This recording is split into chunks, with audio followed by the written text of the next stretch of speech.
Hi, it's Gabrielle Dolan from 1001 and welcome to this video on how to use negative stories effectively. Our clients often tell us that while they don't like using negative stories, there are just too many out there, too many good ones not to use. So how can you use negative stories well, so they are not demoralising and that you're not perceived as a naysayer? Now in this video, we will reveal the secrets of how you can make negative stories work for you. And the first thing with using negative stories is to understand their purpose, because they have a very specific purpose.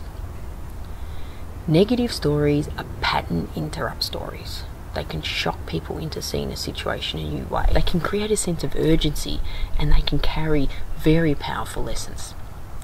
They raise awareness to a situation, which is critical, especially if no one currently thinks there's even a problem. The crux of using negative stories well is understanding that they inform people, but they do not influence behaviour. That's worth repeating. Negative stories only inform us, but they do not influence behaviour. At best, you may get begrudging compliance with negative stories. But if you want to influence behaviour in a positive direction and for the long term, you have to tap into positive emotion via positive stories. This is the second secret of using negative stories: know their limitations. To inspire action and change of behaviour, you must follow your negative story with positive stories. So you may need the negative story first to pattern interrupt, to shock your audience and to raise awareness to the problem. But if you stop there, you leave your audience in a dark place, perhaps feeling angry, perhaps feeling fearful or helpless. To give you an example of how this works in the public domain, we want to look at Australia's workplace safety advertisement. Years ago, when workplace safety was not high on people's radar, WorkSafe Australia used negative shock advertising to raise awareness to the problem. That's the power of negative stories. But they soon realised that the negative stories were only getting them so far. Now, those familiar with the workplace advertisement over the last couple of years will notice a change in direction. They have started using positive stories.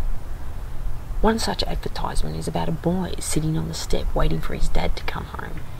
His mother is getting increasingly worried, and all the time you are thinking the worst. Then his dad pulls into the driveway and the tagline reads, "The most important reason for making your workplace safe is not at work at all." The final thing we want to talk about in this video is, what if you were in a role where you are constantly being bombarded by negative stories? Perhaps you're a leader of your company, perhaps you're in a service area or a sales position. How can you use these negative stories?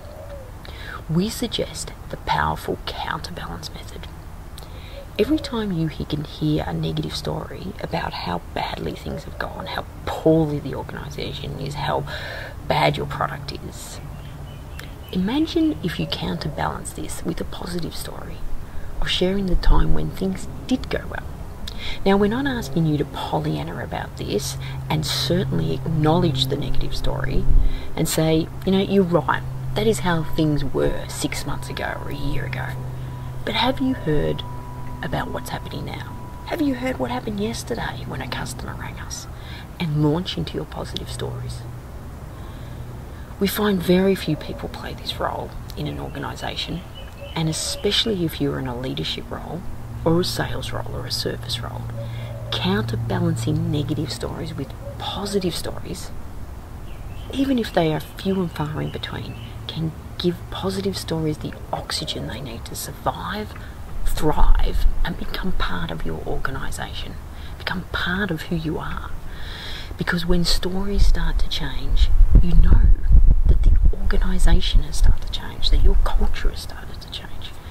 So hopefully that has helped you using negative stories effectively. Just to recap, first understand their purpose. Negative stories are pattern interrupts. They can grab people's attention, they inform people or raise awareness to a situation. Secondly, understand their limitations. They may get begrudging compliance, but they will not get long-term sustainable change in behaviour. To achieve that, you quickly need to follow your negative stories with positive ones. And finally, try the counterbalance approach. When you hear your negative stories, counterbalance them with positive stories. Many thanks for your time and attention. If you've enjoyed this video, please leave us a comment or give it a rating with a thumbs up. And if you're interested in finding more about stories and how you can successfully use them, then come and visit us at our website 1001.com.au. We look forward to hearing from you, and thanks for listening.